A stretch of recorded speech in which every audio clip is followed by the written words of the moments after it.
Police officers of Reddit, what's the creepiest disappearance case you've ever been assigned to? Not a cop, but I track missing persons accounts for a bank in coordination with the police. One day a cop called and said they wanted to track the accounts of a woman who had gone missing at the hands of a dangerous trafficker. The last transactions I could trace since she disappeared was at one of our branches. I pulled the footage and the trafficker was pulling a bunch of money from her account. I received an alert the next day from the account stating that a purchase was made. The purchase was from a hardware store. Shortly after, the next purchase was for a carpet cleaner rental. Needless to say, cops contacted us and says they suspect he killed her, but they couldn't locate a body. Irked me. Felt like I had witnessed a murder through simple financial transactions. Brandon Lawson. He ran out of gas on the highway in the middle of the night and called his brother to come help him. Shortly after, he called 911 and reported that someone had chased him into the woods and that he needed police. Eventually his brother and one police officer arrive at the scene and find his truck abandoned, but no sign of Brandon. Brandon calls his brother and says he's bleeding and is 10 minutes away from his truck. That was the last anyone ever heard from him, and searches of the area turned up empty. I'm not a cop, but my mom used to be. She was called in to help with a local disappearance. Normal stuff, right? Think again. It started out normal. Her name was Jane. I'm leaving out the last name for legal reasons. And her parents say she left the house one night to go to a party.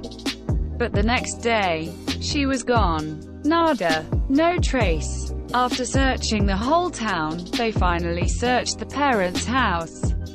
She wasn't anywhere. Until they checked the backyard. They saw some misplaced grass and dug it up.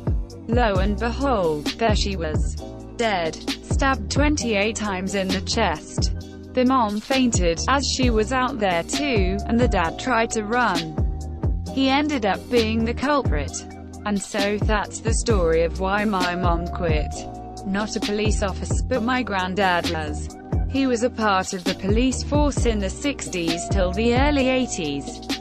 Sometime during the 70s he was assigned to a missing persons case that had been ongoing for a while and had actually been reassigned due to the lack of new evidence.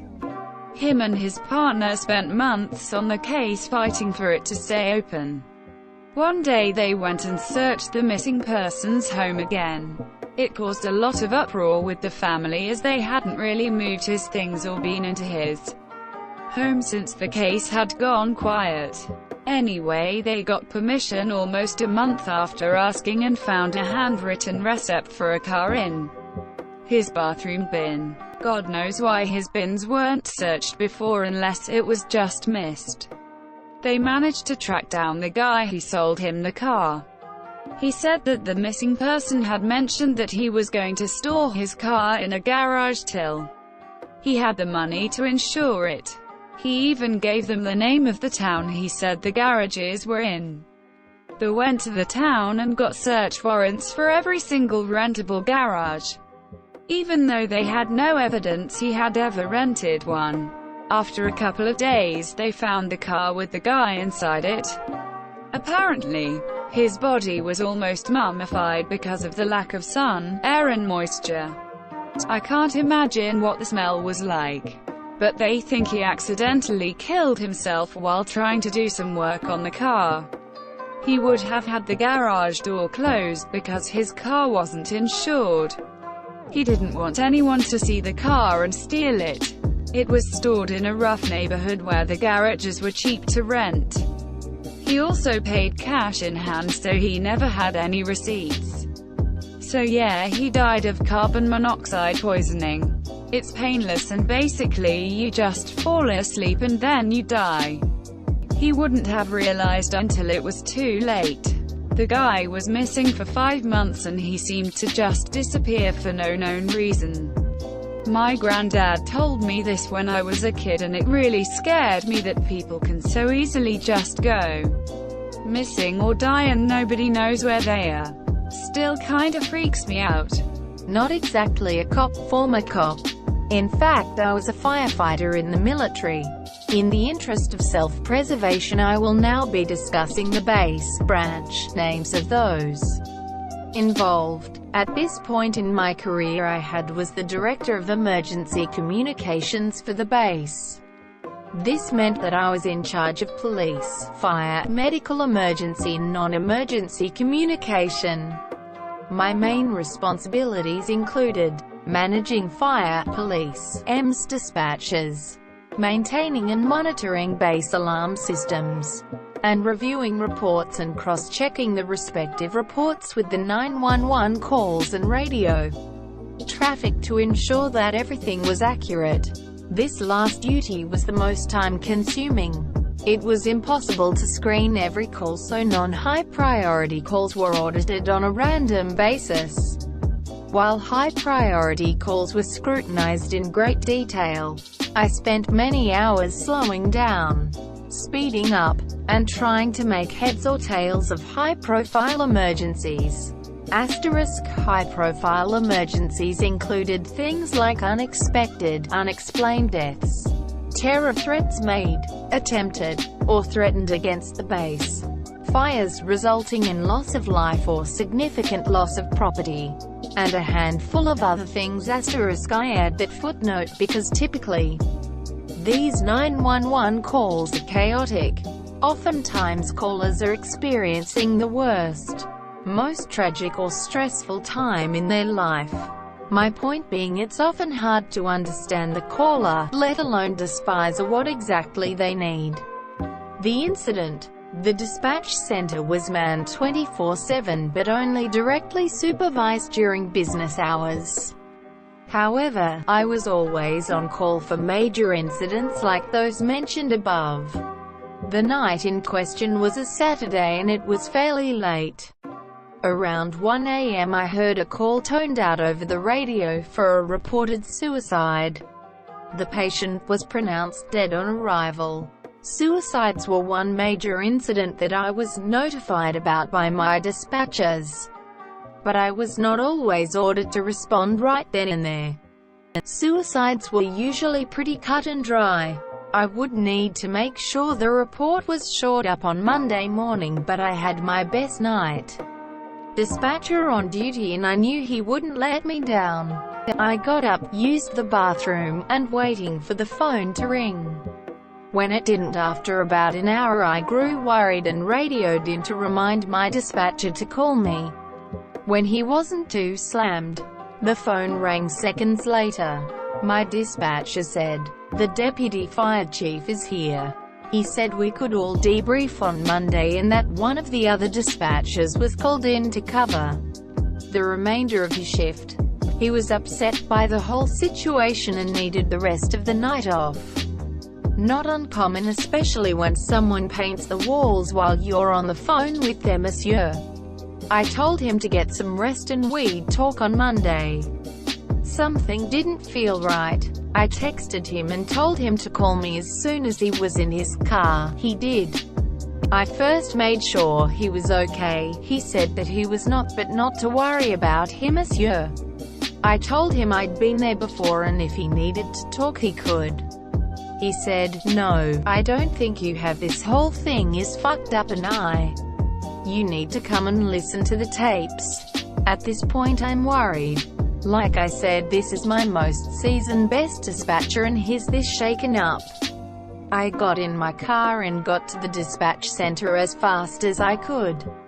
This is what I recall from the report. Times are approximate. 1:17, report started 1:17, dispatched medical, fire, police. Medical fire do not approach stage at blank street and wait for PD to declare scene safe. 1:18, Chief 2, Engine 3 responding code 3, PD on scene, scene safe, send medics and fire ASAP. 1:20, medics responding. 1:49, dispatch requests update from on scene. 150. Patient DOA suspected overdose, handing acne over to PD, clearing to quarters at this time. 157. Report terminated. My first though was what in the fuck is this? Someone fucking died and I get 7-line report? Then I pulled the scariest 911 recording I've ever had the displeasure of listening to. I will recount it to the best of my knowledge. It has been about a year since I've listened to it. Dispatch 911. What is the address of your emergency? Caller: my wife's dead, can you come get her out of the house? Dispatch: sir, did you say your wife is dead? Caller: yes, she's behind the bedroom door, I can't get it all the way open, but she's dead. Dispatch: sir, I need your address and a good phone number in case we get disconnected. Caller: sure, it's blank. Dispatch: where exactly in the home is your wife? Caller: the bedroom. Dispatch: can you get into the bedroom from a window or door? Caller: nope. Dispatch: hold on, I'm sending help now, please stay on the phone. Dispatch: sir, can you hear me? Caller: yes, I can hear you fine. Dispatch: you said she's behind the door, can you open the door? Caller: no, her body is blocking it. Dispatch: can you tell me what exactly happened? Caller: she's been depressed and took all of her sleeping pills.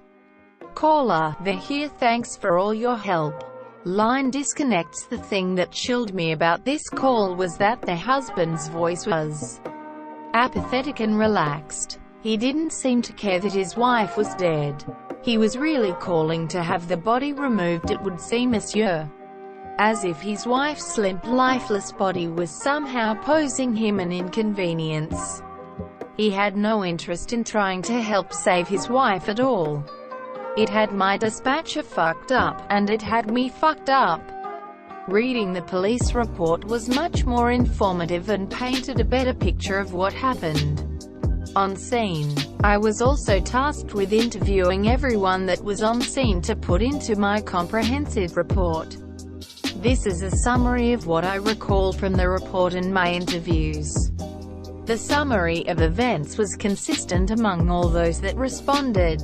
A surreal scene. Responders arrived on scene to find the husband in the same lackadaisical state he appeared to be in on the phone. Multiple responders were disturbed by this. Important things noted upon observation of the scene included a full bathtub with a razor blade on the side of the tub and a wine glass that appeared to have fallen into the bath water. It's also important to note that this was the spare bathroom and not the master bathroom, monsieur. The body was found behind the door of the master bedroom, monsieur. The police report stated that the husband had been out all day on a hiking trip and he came home and found his wife dead. His explanation for his strange behavior was that he was in shock. However, base records showed that the husband was granted access to base at 10:22 p.m. roughly 3 hours before he claims he discovered his wife's body. Additionally, he stated that his wife was depressed and had taken all of her sleeping pills. Something he could not have known because the empty pill bottle was recovered from the nightstand. It was Ambien and the prescription had been filled by the husband for his wife the previous day. It was appearing to be a murder committed by the husband who had admittedly had marital issues with his wife. These issues were also known to his co-workers and friends. About 2 weeks later, I was told by one of the investigators that they had been taken off the case, and it was going to be handled at a high level. That was the last time I, or anyone I know, saw or heard from the husband again. His Facebook page was taken down. His kids went to live with his late wife's parents and he disappeared without a trace. Everyone working the case was told that he was placed on a leave of hardship. There was never a court-martial, further action, or further information provided to anyone involved in the initial investigation. It still chills me to my core thinking about the whole thing. I was told not to ask questions, and not to interfere with the investigation. It was now out of my hands and it would be handled at the higher level.